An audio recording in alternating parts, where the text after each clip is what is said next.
Sa pulsa video ang pag-o-over the bakod ng mga magnanakaw sa Quezon City. Pinasok nila ang barracks ng mga construction worker at tinangay ang mga cellphone.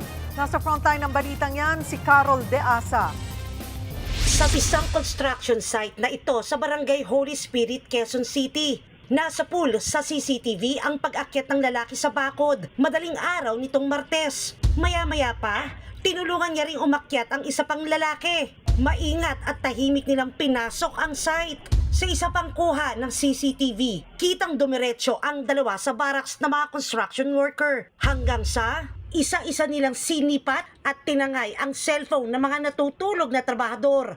Dali-dali naman silang umalis habang mahimbing ang tulog ng mga biktima. Nagising yung isa sa mga biktima natin. Then paggising niya, hinanap niya yung cellphone niya, wala na. Nakita niya, charger na lang. Nagsumbong kagad sila dun sa supervisor nila sa construction. And then, nireview nila yung CCTV ng construction site nila. Nakita nila ngayon yung dalawang suspect. Ayon sa mga biktima, aabot sa 25,000 pesos ang halaga ng mga ninakaw na cellphone. Agad nagkasa ng follow-up operations ang mga pulis. Naaresto ang dalawang kawatan.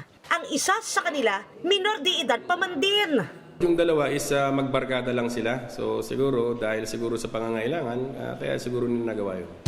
Sa kasamaang palad, hindi na naibalik ang mga ninakaw na cellphone dahil naibenta raw ito agad ng mga sospek. Sa ngayon, nasa pangangalaga na ng social workers ang minor de edad na sospek. Kulong naman ang isa pang kawatan na nakaharap sa reklamong robbery. Kailangan lang po.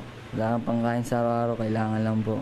Nagbabalita mula sa frontline, Carol De Asa, News 5! Mga kapatid, Cheryl Hosing po. Maging maalam at may pakialam sa mga napapanahong issue at headlines. Mag-follow at mag-subscribe na sa social media pages ng News 5.